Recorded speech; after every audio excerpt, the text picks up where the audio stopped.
Alors bonjour à toutes et à tous et bienvenue à ce webinaire Stratégie Bourse Forex du mardi 12 février 2019. Yves Avenizar, très heureux de vous retrouver donc pour un nouveau point de marché. Je vous laisse prendre connaissance de l'avertissement légal sur les risques et donc ensuite je vous ferai part de mes stratégies du jour. J'ai annoncé deux stratégies sur Twitter, donc je vais y revenir.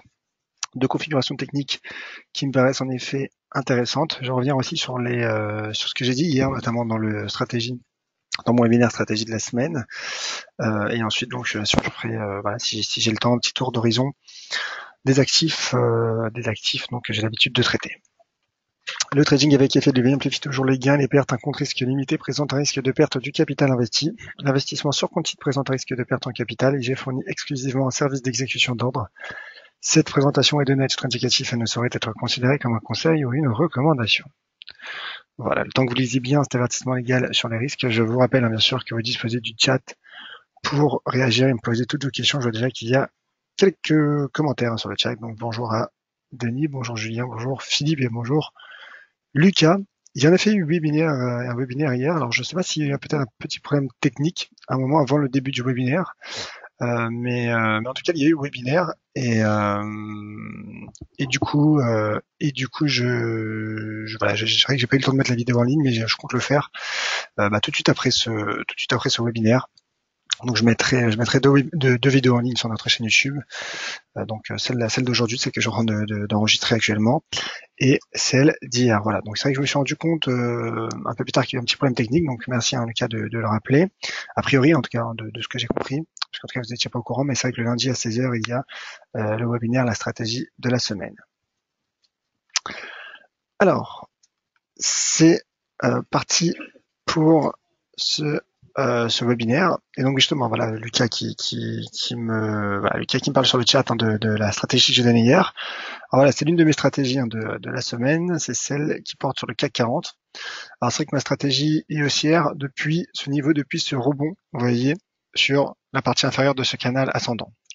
Donc le cours, je rappelle le contexte, qui a connu une fin de semaine baissière, puisque le CAC 40 donc s'est replié en fin de semaine à l'image des indices boursiers. Et le CAC, toutefois, malgré finalement ce repli, qui a reconduit le CAC 40 sous 5000 points, n'a pas abouti sur des cassures de support. Donc il y a deux niveaux de support majeurs à court terme qui soutiennent le CAC 40. Donc il y a déjà, comme je viens de le dire, la partie inférieure de ce canal. Déjà, le fait qu'il y ait canal ascendant montre bien la belle dynamique, la bonne dynamique du CAC 40 depuis voilà la fin d'année dernière. Mais donc, il y a ce support oblique, droite de tendance, on a bien nos trois points de contact, même plus, un quatrième, et cette ancienne d'inversion, cette ancienne zone de résistance devenue donc support, zone d'inversion de polarité entre 4009 et 4930 points. Donc finalement, le cours qui a rebondi sur son premier niveau de support m'a permis de définir un potentiel haussier. Notre première cible court terme vient d'être atteinte, puisqu'elle se situait à 5080 points. Alors, je ne sais pas si le cours atteint exactement non. Voilà, 5073 points. Donc, en tout cas, le cours s'en rapproche. Ma seconde cible se situe à 5175 points. Alors, bien sûr que, voilà, moi, comme j'ai dit hier, souvent, cette stratégie a été donnée donc hier suite à ce rebond. Maintenant, à ce stade, voilà, si je devais redonner une stratégie tout de suite, bien sûr que j'attendrai un éventuel breakout de ce seuil à 5080 points, car là, le cours teste son plus récent sommet qui peut faire office de résistance, et donc sur résistance, bien sûr, que l'analyse technique ne recommande pas de dégager une stratégie haussière. Donc voilà, en tout cas, je crois au potentiel haussier du CAC 40 qui attend donc, qui se rapproche très fortement de notre objectif à 5080 points. Maintenant, à ce stade, je pense que ce qui relancerait le potentiel haussier du CAC serait un éventuel franchissement des 5080 points, qui pourrait donc reconduire le cours vers les 5175 et éventuellement sur du moyen long terme sur les 5241 qui correspond donc vous voyez, à cet ancien niveau de support devenu résistance potentielle. Voilà donc pour le CAC 40 et merci donc Lucas également de m'avoir relancé sur le webinaire d'hier, dont la vidéo voilà, si je me rappelle, je la mettrai en ligne dans l'après-midi, en tout cas juste après ce webinaire. Voilà donc pour la première stratégie du jour. Je vais parler aussi du cours de l'once d'or.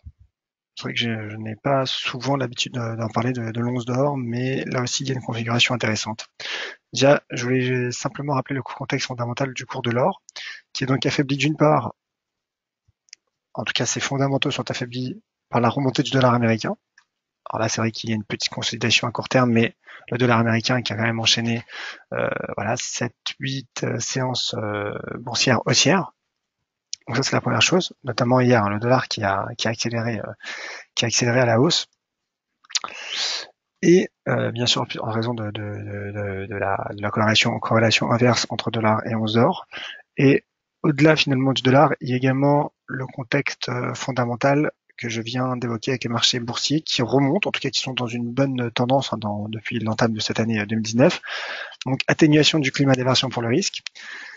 Atténuation du climat d'aversion pour le risque qui est d'ailleurs, je dirais, alimenté notamment avec les dernières nouvelles provenance des États-Unis, puisqu'un accord aurait été trouvé entre les républicains et les démocrates. Et donc le shutdown devrait prendre un terme définitif. Donc malgré ce contexte finalement qui paraît défavorable au cours de l'or rebondit. Je reviens sur le graphique de l'or, vous voyez, il rebondit. Et ce contexte n'a pas encouragé l'or à casser ses supports, notamment le premier, vous voyez, à 1307 $, ancienne résistance. Donc c'est vrai qu'il y a un adage, qui dit que lorsqu'un cours a des raisons fondamentales de casser un niveau de support, ou en tout cas de baisser, et qu'il ne le fait pas, cela montre bien la volonté du marché de vouloir monter, de vouloir progresser. Alors, bon, pour le moment, il s'agit bien sûr que d'un simple rebond technique. Il y a eu deux rejets, voilà, 2-3 rejets sur les 1307 $. Donc rien indique encore qu'il n'y aura pas de cassure, mais pour le moment, en tout cas, il y a rebond. Et je regardais justement en données horaires, je crois qu'il n'y a pas non plus voilà, une quelconque divergence, c'est peut-être une divergence haussière, mais qui a déjà produit probablement certains de ses effets avec ce rebond. Non, il n'y a même pas de divergence, vous voyez. Je me suis trompé, il n'y a pas de divergence. Mais en tout cas, pour le moment, un cours qui se stabilise et qui rebondit, et donc sur support, il conserve sur le mois, pour l'heure, bien sûr, un potentiel haussier au-dessus de cette zone entre 1307 et 1300 $, qui est le seuil symbolique et psychologique. Donc, en d'autres termes, si le cours de l'or parvient à ne pas casser son niveau de support malgré ce contexte fondamental que je viens de rappeler, eh ben, le cours de l'or pourrait atteindre donc à court terme 1325 $ et 1355 $ sur du moyen terme. Là aussi, l'once d'or évolue dans un canal ascendant, à l'intérieur d'un canal ascendant. Donc ça montre bien la bonne dynamique du cours depuis le trimestre précédent. Vous voyez le cours de l'or qui a profité le trimestre au quatrième trimestre de l'année 2018 de la chute des marchés à actions et donc du climat d'aversion pour le risque.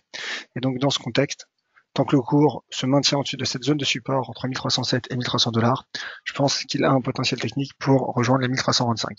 Je précise juste pour faire un lien avec ce que j'ai dit sur le CAC 40 qui est en train de tester son premier sommet. Là aussi, on voit que sur le cours de l'or, il est en train de tester donc cette toute petite résistance. Donc pour le moment, ce n'est pas grand-chose, mais en termes de timing, voilà, je pense qu'il fallait toujours faire attention. Toute petite résistance à 1316 $. Voilà, pour du court terme, à ce stade, je pense que ce qui relancerait aussi le potentiel serait un franchissement par l'once d'or hein, de ces récents sommets. Voilà. Donc voilà, c'est vrai qu'en termes de timing, hein, par principe, je pense qu'il faille faire attention. Donc voilà sur le cours de l'or. Alors justement, je vois qu'il y a une question de Didier qui nous suit de Thaïlande. Bonjour Didier, qui demande donc un mot sur l'euro/F. Bougie curieuse sur l'euro/F. Merci de me faire le point. Bah écoutez, ça tombe bien parce qu'en fait justement, je comptais parler de cette bougie. Je pense savoir de quoi vous parlez. Si je devine bien ce à quoi vous faites référence, vous parlez d'une bougie en données journalières. Je voulais justement en parler parce que c'est vrai que l'euro/F est une de mes stratégies que je vais donner en début d'année, une stratégie de long terme, hein, je précise, en début d'année de 2019 donc. Et c'est vrai que moi ma stratégie est haussière sur du moyen long terme pour viser 1,15. Donc là le cours avait atteint un point haut la semaine passée à 1,1444 avant de se replier.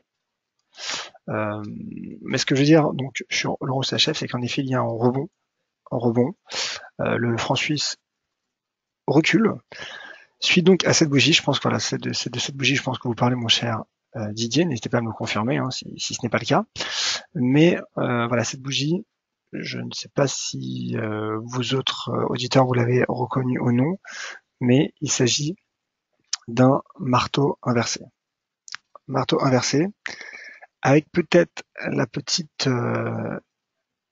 exception, c'est vrai que généralement lorsqu'il y a un marteau inversé, il y a un contexte baissier. Là, il y a un repli, mais quand on parle de contexte baissier, voilà, j'aurais préféré qu'il y ait une dizaine de bougies baissières. Donc le marteau inversé qui est généralement une bougie de retournement à la hausse. Pour le moment, la hausse prend forme. Mais voilà, en raison du contexte, je ne peux pas réellement l'appeler marteau inversé, bien que sur la forme, il s'agit, euh, il s'agirait, s'il y avait eu le contexte, d'un marteau inversé. En tout cas, cette bougie semble être bénéfique au cours de l'euro CHF qui se reprend et qui semble prendre donc la direction de 1,1413 qui est, je le pense, la prochaine résistance formée à court terme.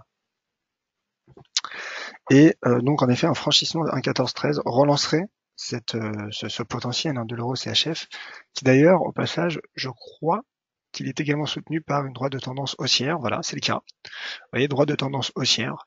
Donc pour l'heure, je maintiens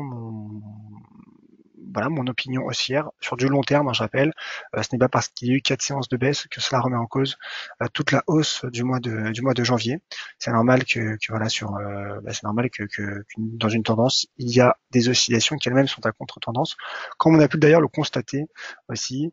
Voilà, lors de la seconde partie du mois de janvier, vous voyez, entre les 22 et 24 janvier, il y a eu un recul, mais cela ne veut pas dire que cela n'a pas forcément remis en cause le potentiel de l'euro CHF.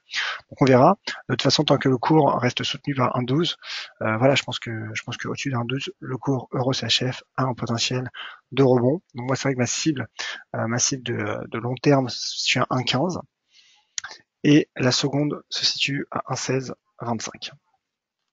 Voilà, donc Denis ici qui confirme donc pour cette bougie.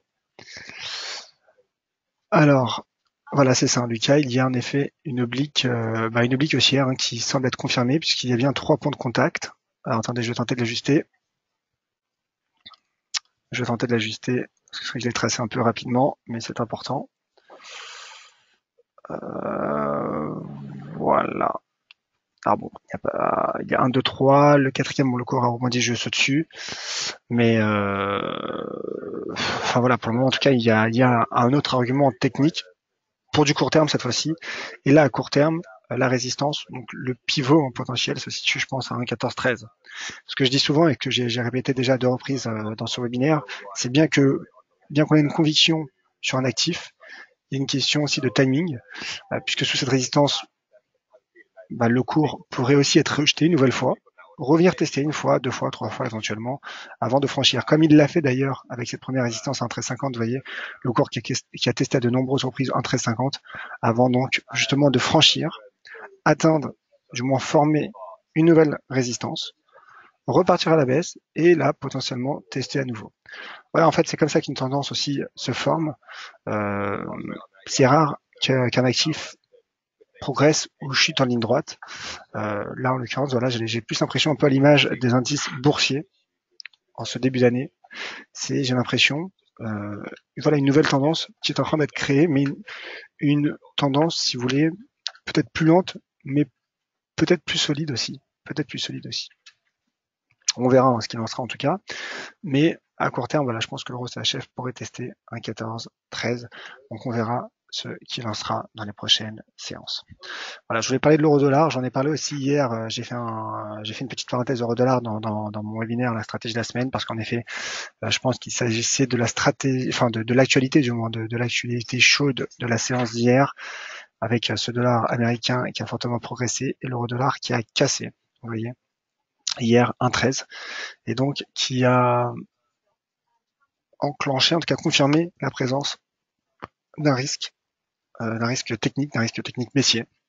Donc là, en effet, il y a une petite prise de bénéfice, un rebond technique. Et c'est vrai que là, ce qui peut se passer en fait sur l'euro dollar, c'est simple. Donc, ce qui peut se passer, je dis pas que je crois en ce scénario, mais en tout cas selon la théorie de l'analyse technique, un pullback sous 1,13, alors déjà, est possible, mais s'il y a pullback, donc échec sous 1,13, qui viendrait donc cette fois-ci non plus support mais résistance, à court terme, court moyen terme, cela pourrait être néfaste pour l'euro-dollar qui retomberait donc en direction de 1,1215. Pour le moment, il s'agit d'un simple rebond technique. On voit que par le passé, il y a eu quelques mèches qui ont été formées proches de ce niveau. Donc, techniquement, c'est vrai que le cours là tente, en tout cas, bénéficie d'un rebond technique sur 1,1268. Maintenant, encore une fois, je parlais hier du pivot à 1,13. Je pense qu'il s'agit toujours d'un pivot effectif à 1,13 $ pour le cours donc de l'euro-dollar. C'est-à-dire à surveiller l'éventuel pullback. Je vais mettre d'ailleurs mon graphique en données 4 heures pour tenter de voir quels sont les patterns. Vous voyez, pour le moment, il s'agit d'un simple rebond technique. Il s'agit, il n'y a rien de particulier. Regardez d'ailleurs ce que fait le RSI. Le RSI teste, en tout cas se maintient en zone de survente et se maintient sous la bande 30 qu'il teste. Donc pour le moment, je dirais que le risque technique me paraît selon moi encore baissier à ce stade, d'autant plus qu'il y a peut-être, alors ce que je vais tenter de déterminer, une droite de tendance baissière, peut-être, en 4 heures. Alors non, elle n'est pas parfaite, ce n'est pas une réelle droite de tendance, mais en tout cas une belle dynamique baissière. Donc voilà, c'est vrai que là l'euro-dollar teste un niveau de support, un seuil majeur. Il l'a enclenché, je pense, un risque technique avec la cassure. Maintenant voilà, la cassure était, je dirais, tellement intense hier que voilà, il y a des rachats à mon compte, ce qui est donc plutôt logique pour l'euro-dollar. Et j'apporte juste une précision par rapport à ce que j'indiquais hier sur le seuil à 1,13. C'est vrai que le seuil à 1,13, voilà, encore une fois, je pense que c'est le pivot à court terme, court et moyen terme, mais c'est surtout un niveau de support donc journalier comme on l'a vu, mais surtout un niveau de support hebdomadaire. Et pour le moment, bien qu'il y ait eu cassure en données journalières, il n'y a pas encore eu de cassure en données hebdomadaires. Donc là, donc je pense que c'est tout l'enjeu déjà de la séance du jour, voir s'il y aura pullback ou non en 13, mais aussi l'enjeu finalement de cette semaine, puisque si finalement le cours euro-dollar, vous voyez, en données hebdomadaires, clôture au-dessus de 1,13, je dirais qu'il conserverait ses chances de rebond vers 1,15. Puisque le trading range serait préservé, on a déjà eu quelques mèches inférieures, soit en 13, sans forcément que le cours ait clôturé sous ce niveau. Donc je pense en effet pour l'euro-dollar, la séance du jour, mais surtout les prochaines séances, d'ailleurs avec les chiffres d'inflation qui sont attendus demain, si je ne dis pas de bêtises aux États-Unis, pourrait en effet être intéressant et assez excitant à surveiller. Il y a les chiffres aussi du PIB, les chiffres de la croissance en zone euro attendus jeudi. Donc c'est vrai que la fin de semaine, en tout cas le reste de la semaine, risque d'être très intéressant sur le taux de change euro-dollar. Voilà, j'ai passé aux quelques questions. En tout cas, voilà pour les configurations, je pense à surveiller. Ah oui, je voulais juste aussi revenir. Alors j'ai fait un tweet ce matin sur cette paire. J'avais fait un tweet déjà il y a quelques semaines de cela, je crois que c'était la semaine dernière ou il y a 2 semaines, sur une configuration aussi que j'ai trouvé intéressante sur l'AID NZD. Qui tient ses niveaux de support. Donc là, en l'occurrence, le niveau de Fibonacci à 23,6, mais c'est une zone finalement, puisque vous voyez le cours par le passé, alors quand je dis pas passé, c'est le passé récent, depuis un dame de l'année, a tenu ce support 1,0417. Vous voyez cette zone de support. Donc déjà, ça c'est un premier élément. Et regardez les stochastiques qui remontent après avoir croisé, après s'être donc recroisé et passé au-dessus de cette borne 20. Voilà, donc je pense que l'AID NZD pourrait tester à nouveau cette droite de tendance baissière qui est située juste sous cette première résistance, je pense. En tout cas, cette première résistance horizontale 1,0626. Voilà, donc je pense que pour résumer, je pense que l'AID NZD pourrait remonter en swing trading vers 1,0626. Et en tout cas tant qu'il se situe au-dessus de cette zone de support. Voilà donc pour l'AUD NZD et un mot peut-être juste, et cette fois-ci je parle je passerai aux questions, mais juste un mot sur l'euro NZD. J'en parlais aussi la semaine passée. L'euro NZD, donc, qui simplement pour faire un point, parce que c'est vrai que la configuration, j'en avais parlé la semaine dernière, elle me faisait, et je l'ai trouvé intéressante cette configuration technique, avec donc là le rebond qui a été confirmé avec cette bougie hebdomadaire sur cette oblique haussière, très belle droite de tendance haussière qui part du 6 février 2017. D'ailleurs, rebond pas seulement sur cette oblique, pas uniquement sur ce support oblique, mais également ce support horizontal 1,6627. Donc je pense que techniquement, au-dessus de cette zone de support, l'euro NZD pourrait, en swing trading moyen terme, puisqu'on est en données hebdomadaires, retrouver un 71,19. Voilà. Donc pour les configurations qui m'ont paru le plus intéressantes ce jour.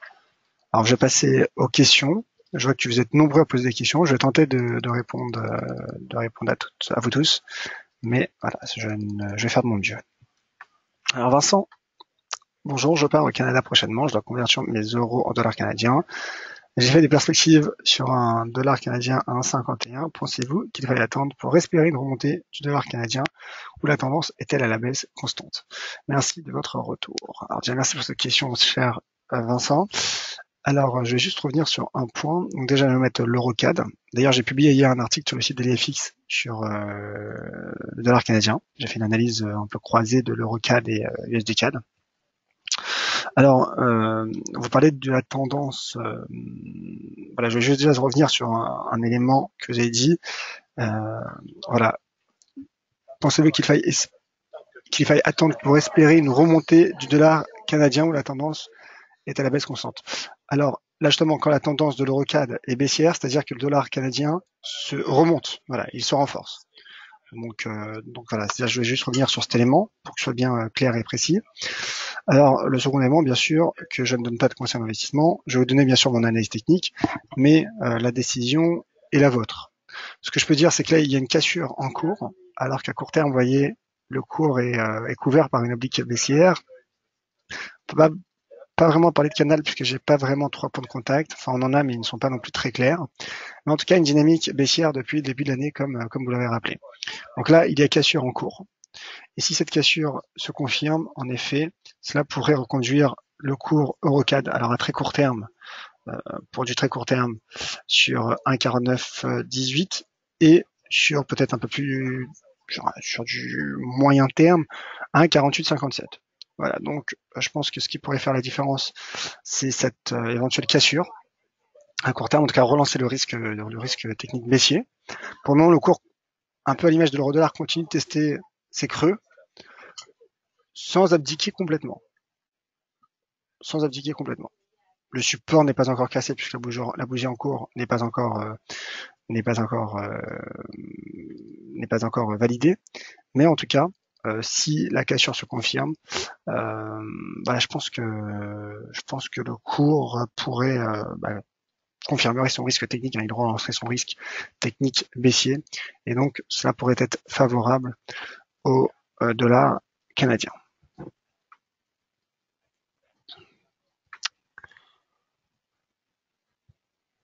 Alors voilà, il y a une question aussi en début de webinaire de Denis sur l'euro-dollar, donc j'espère avoir pu vous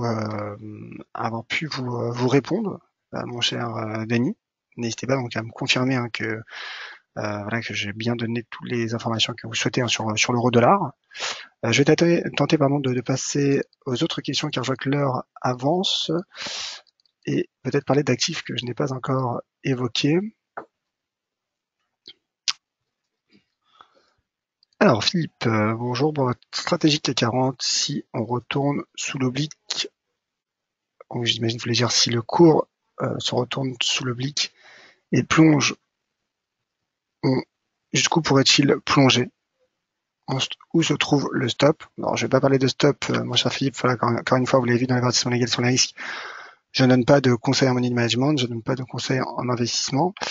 Toute chose que je peux vous dire, c'est que si bien sûr le cours se replie sous résistance, ce qui ne serait pas, je dirais, choquant, puisque c'est vrai que généralement, sous résistance, il y a des replis techniques ou des échecs, tout simplement, ou des points de retournement. Donc c'est pour ça que je dis qu'en termes de timing, bien que je pense qu'il y a un potentiel aussi à l'intérieur de ce canal, ce qui relancerait à ce stade le CAC 40, ce serait un franchissement des 5080. Alors maintenant, pour vous répondre, pas pour vous répondre, mais pour vous répondre à la première question, jusqu'où pourrait tomber le CAC 40 en cas de repli. Alors déjà, c'est vrai qu'il y a le seuil symbolique à 5000 points. Là, cette droite de tendance qui n'est plus effective, hein, je pense, voilà, puisqu'elle a été franchie, donc je vais enlever pour peut-être épurer un peu le graphique. Donc il y a les 5000 points déjà à très court terme.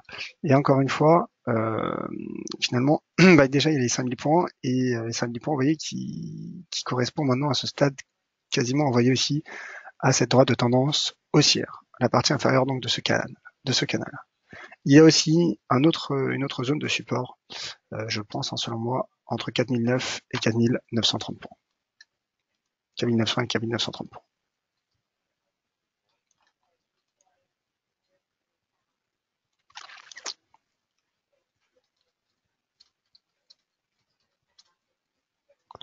Alors voilà, Lucas, donc sur l'euro-dollar encore, question inévitable en prime.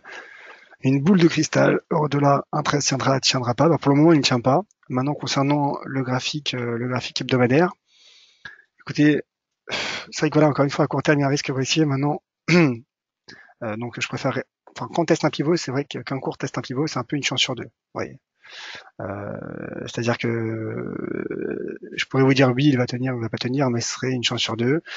Si je vais avoir raison, tout le monde va me dire bravo Yoav. Si je vais avoir tort, tout le monde va me dire Yoav, c'est pas bien.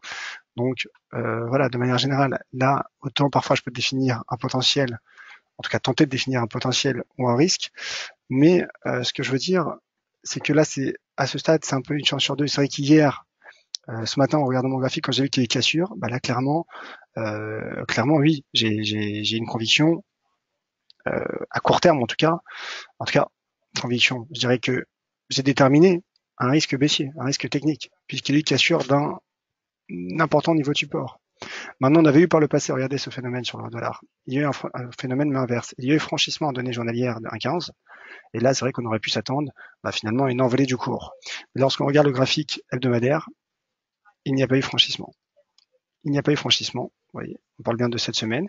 Le cours, vous voyez, a clôturé sous 1,15. Il a clôturé à 1,1469. Donc là, je pense que l'euro-dollar pourrait agir de la même manière et solidifier donc son trading range.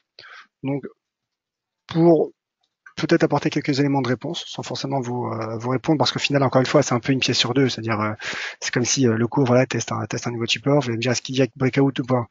Bah écoutez, s'il y a c'est une chance sur deux. Ce que je veux dire, c'est s'il y a breakout, il y a un risque baissier. Maintenant, si je commence à voir certains patterns de retournement à la hausse et qu'un rebond prend forme sur support, eh ben là, je dirais plus qu'il y a un potentiel aussi sur support. Maintenant, concernant l'euro-dollar, voilà, je serais pas surpris donc que le cours tienne 1,13 et qu'il retrouve lors des prochaines semaines, donc sur du moyen terme plutôt, cette résistance à 1,15. Pour le moment, en tout cas, ce scénario se tient, malgré donc la clôture journalière d'hier sous 1,13.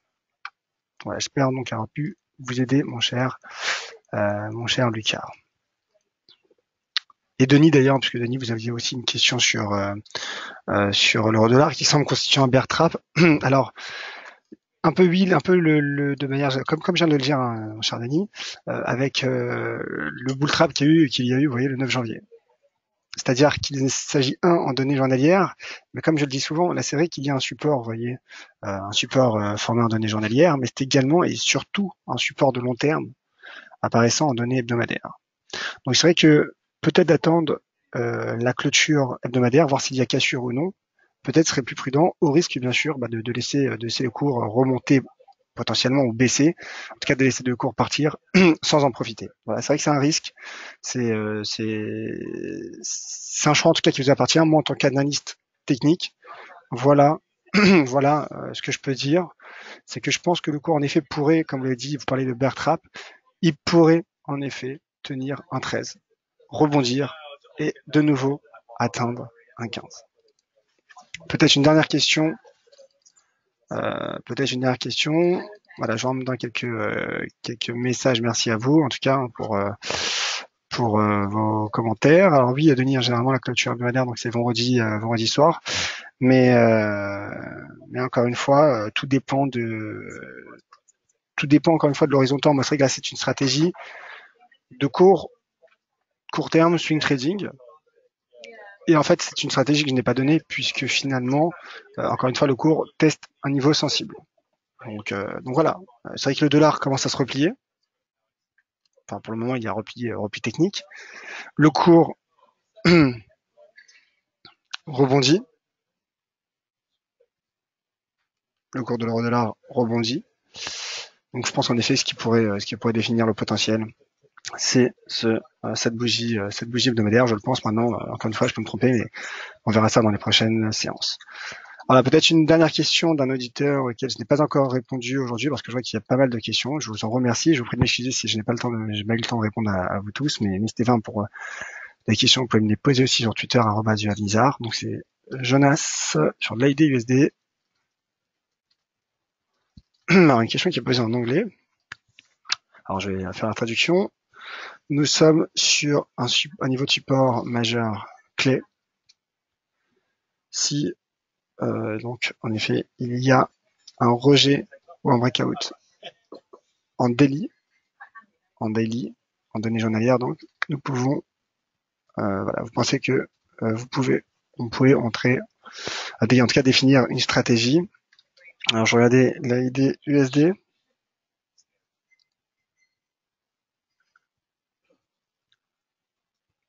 Alors au niveau de support, bon voilà, je pense que c'est celui à 0,7026 qui est un niveau de support apparaissant en données hebdomadaires. Vous voyez là aussi, regardez, ça rejoint ce que je veux dire sur ce que j'ai dit sur l'euro-dollar. Là, il y a eu cassure d'un important niveau de support. Mais c'est un niveau de support hebdomadaire. Et en données hebdomadaires, il y avait eu cassure. Il y a simplement eu une bougie, voire même un marteau. Vous voyez, un marteau. Et voilà. Suite d'ailleurs, c'était au flash crash du 2 janvier ou du 3 janvier. Donc là, en effet, le cours de l'AID-USD est proche d'un niveau de support. Donc je pense que sur ce support important, cet important niveau de support, l'AID-USD pourrait rebondir en direction des 0,7250 tant qu'il se maintient au-dessus de ce niveau de support et qu'il n'y ait pas de cassure. Donc voilà. En fait, je pense que tout simplement, pour résumer un peu du point de vue théorique d'analyse technique, c'est vrai que je pense qu'il faut faire attention aux cassures et aux fausses cassures, sachant que si ce sont des niveaux qui sont donnés en données hebdomadaires, à être bien attentif aux cassures donc hebdomadaires, un peu finalement l'image voilà, de l'euro-dollar qui pour le moment est en train de casser hier en données journalières son support, mais en données hebdomadaires, pas encore, il pourrait au contraire donc rebondir. Et ben voilà. Alors voilà, je vous remercie. Je vois qu'il y a quelques autres questions sur les indices notamment. Je vais pas pouvoir répondre parce que voilà, c'est vrai que j'ai déjà débordé, je dois laisser finalement l'antenne. Merci Denis pour ce commentaire aussi. Bah écoutez, je tente en effet de revenir un peu sur les éléments techniques, un peu sur les bases un peu de l'analyse technique, parce que ce sont des éléments importants et parfois on voit une cassure, on a la tendance peut-être à un peu trop s'emballer. Mais voilà, je pense qu'il faille être prudent. Merci Jonas aussi pour votre commentaire. Merci à toutes et à tous. Pardon encore pour toutes les questions auxquelles je n'ai pas répondu. Je vois qu'il y a une question notamment sur le Nikkei auxquelles je n'ai pas eu le temps de répondre. J'ai tenté d'envoyer un graphique sur Twitter. Donc d'ailleurs, n'hésitez pas à suivre tous mes graphiques, toutes mes analyses, mes articles sur Twitter @dualizar, sur DFX bien sûr. Vous retrouverez également les articles, donc les analyses de Valentin. Et concernant donc le webinaire, on se retrouve demain à 13h pour la suite des stratégies, pour évoquer donc le suivi des stratégies données aujourd'hui, des configurations. On verra ce qu'il en sera de l'euro-dollar, si le rebond se poursuivra ou non. Et je reviendrai aussi sur le CAC 40 bien sûr, qui teste pour le moment un niveau de résistance. Merci à toutes et à tous. Et soyez prudents bien sûr sur les marchés. Il faut agrandir le format du webinaire. Écoutez, on verra. C'est vrai on a aussi pas mal de projets à côté. On essaye aussi de couvrir les analyses via les articles, via les réseaux sociaux. Donc ça prend aussi énormément de temps. Il y a aussi beaucoup de travail de recherche. Il n'y a pas que le webinaire. C'est vrai que le webinaire, c'est un peu finalement la partie voilà, la partie un peu visible de l'iceberg, mais en amont, il y a énormément de choses qui se font. On tente de travailler sur des nouveaux webinaires, des webinaires spéciaux. Donc voilà, on tente de faire notre maximum et, donc voilà, j'espère que cela vous plaît. Mais je le sais, hein, mon cher Denis, mais c'est vrai que voilà, c'est vrai que voilà, voilà, je tente de vous le dire. Et sachez en tout cas, ça me fait énormément plaisir que vous soyez nombreux à ce webinaire, hein, de plus en plus présents, de plus en plus nombreux, pardon, à ce webinaire. Et c'est pour ça que je vous attends d'ailleurs demain à 13h. Et c'est pour ça aussi que je vous donne rendez-vous sur les réseaux sociaux, pardon, et sur le site d'EliFix, parce qu'on est là aussi. Les analyses ne s'arrêtent pas, au webinaire, elles continuent tout au long de la journée. Parfois, on voit une configuration intéressante, on n'a pas le temps d'attendre le webinaire et on la donne sur Twitter, par exemple. Voilà, merci en tout cas Denis pour ces messages. Merci Jonas, Vincent, merci à vous toutes et à vous tous. Et du coup, je vous attends donc demain à 13h. Merci.